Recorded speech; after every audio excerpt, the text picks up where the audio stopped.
Welcome back, runners. Today, we're unlocking the secrets to becoming a faster, more resilient runner with these 4 leg strengthening exercises.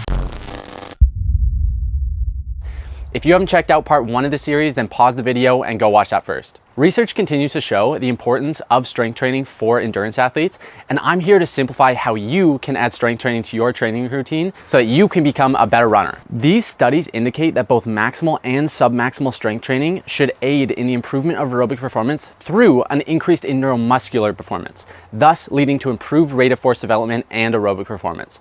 Simply put, runners that strength train expend less energy with more power in every stride, allowing them to run faster, farther, for longer. Remember, the version of you that strength trains is a better runner than the version of you that doesn't. All right, enough talk, let's get into it. So because the key focus of these exercises is on strength, we're going to be using a rep scheme that is most effective at doing exactly that, which means about 5 to 8 reps with 2 to 3 minutes rest in between sets. All right, so the first exercise is going to be called a knees over toes split squat.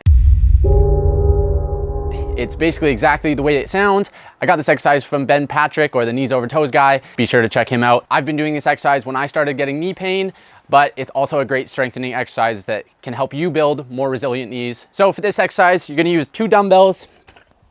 You're gonna put one foot decently far in front of the other, just to make sure that you have balance. Make sure that your feet aren't in line with each other. If they're in line with each other, it's much harder to balance. So bring your foot more in a staggered stance and decently far apart. You're gonna start with your front leg totally locked out, okay? And then all I'm gonna do is I'm gonna be bringing my knee forward over my toe. It's okay if my heel comes up. If you have the ankle mobility, great. If you don't and you can maintain this position, that's good too. So all you're gonna do is you're gonna push straight back from that position.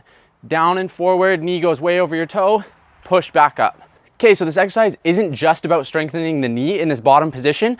It's really great because I'm also working on flexibility in my glute and hamstring, as well as my opposite hip flexor at the same time. So the second exercise is going to be a kickstand RDL,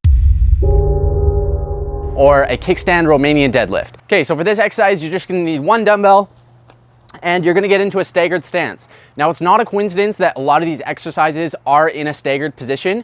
The reason for that is because running is a unilateral exercise, which means you use one foot and then the other foot. It's only one side of the body working at a time. So the reason that we're strength training in the same way is so that it's better transferable to that movement pattern of running. All of my weight is gonna be on this front leg. The back leg is just there for support. That's why it's called a kickstand. I'm gonna have a micro bend in my knee, and I'm gonna think about pushing my hips backwards in space until I feel a stretch in my hamstrings and or my glute.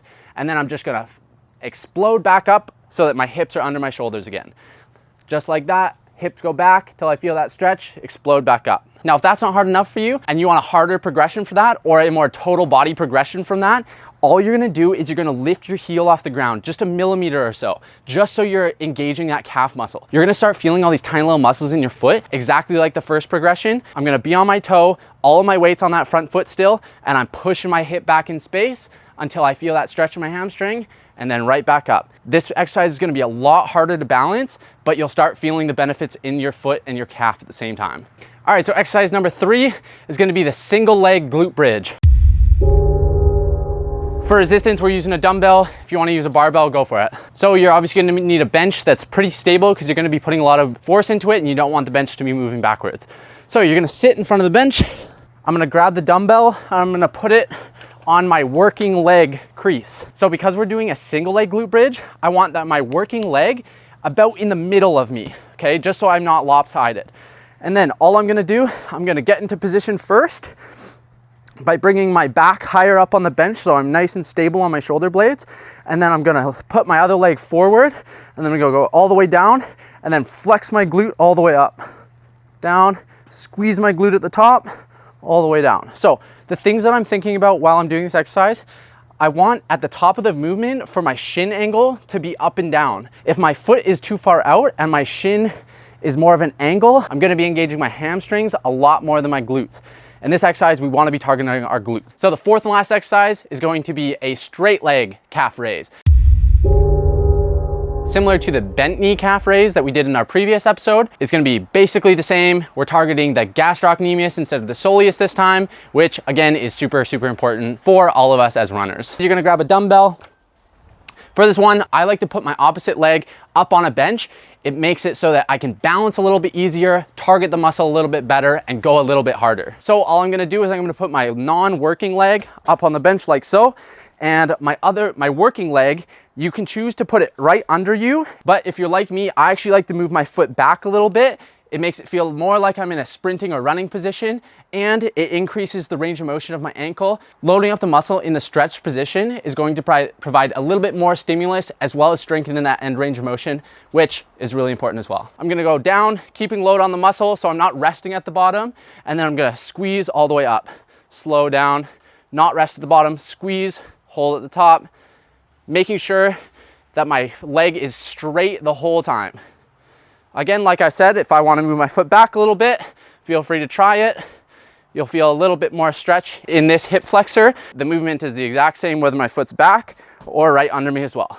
All right, so there's 4 more leg strengthening exercises that you guys can all try. As with all of these exercises, the goal here is progress. So because leg strength is so important for runners, stay tuned for part 3, where we dive into some more power exercises, which can add on to these strength exercises to really complete a training program for you guys. As always, thanks, leave a like on the video, subscribe, and I'll catch you guys in the next one.